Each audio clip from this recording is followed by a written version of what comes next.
L'adolescence, c'est une période charnière pour la construction de soi. C'est l'âge où on se redécouvre et où on découvre le monde.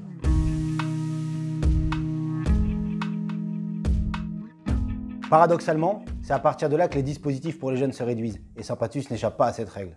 Hormis le PAGE, le point d'accueil jeunesse, qui est une continuité des accueils de loisirs, la ville ne dispose d'aucune structure permettant d'accompagner nos jeunes. Même le projet du point information jeunesse a été quasiment abandonné par l'équipe municipale en place.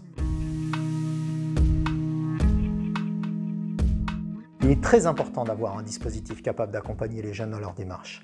Le PIGE, le point d'information jeunesse, il est fait pour ça. Que ce soit pour trouver un stage ou un job d'été, une formation ou tout simplement avoir des bons plans pour les loisirs, il faut une structure pour renseigner et orienter les jeunes et leurs familles. C'est aussi un lieu pour les problèmes liés à l'adolescence. On le sait, c'est l'âge où on peut être confronté aux addictions, où l'on peut se sentir mal dans sa peau, où on peut avoir tendance à s'isoler. Il faut pouvoir accompagner tous ces jeunes et il faut pouvoir accompagner les familles concernées. Le PIGE sera compétent pour travailler à la fois dans les collèges et les lycées, mais aussi pour organiser des débats, des conférences ou toute autre information sur la jeunesse.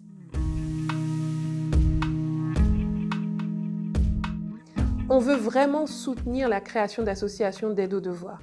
Elles existaient il y a encore quelques années, mais faute de soutien, elles ont fini par disparaître. On va également créer des temps de révision pour le bac ou le brevet des collèges. Ce sera des temps encadrés par des enseignants ou des animateurs, mais aussi par des jeunes plus expérimentés. L'objectif sera de leur proposer un lieu de révision adapté et encadré. On valorisera aussi la réussite scolaire par la mise en avant des jeunes concernés. C'est important de valoriser un jeune dans son parcours quand il réussit. C'est pas facile d'y arriver. Ça demande beaucoup de travail. On travaillera également avec les enseignants et les familles pour savoir comment au mieux valoriser ces jeunes. Notre rôle en matière de citoyenneté, pour moi, c'est d'essayer de préparer au mieux les jeunes à devenir des adultes en leur montrant tout simplement les rouages de notre société. On va proposer des actions concrètes. L'une d'entre elles sera par exemple de mettre en place chaque année une semaine de la citoyenneté. Durant cette semaine, les enfants des écoles et les jeunes de la ville auront la possibilité de découvrir le fonctionnement de nos institutions.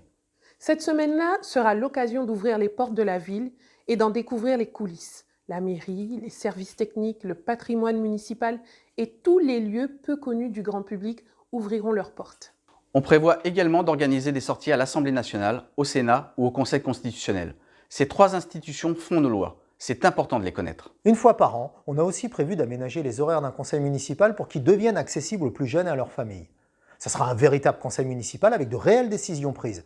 On fera tout de même attention à ce que les sujets puissent intéresser les plus jeunes. C'est un vrai défi d'organiser ça, mais ça nous tient vraiment à cœur.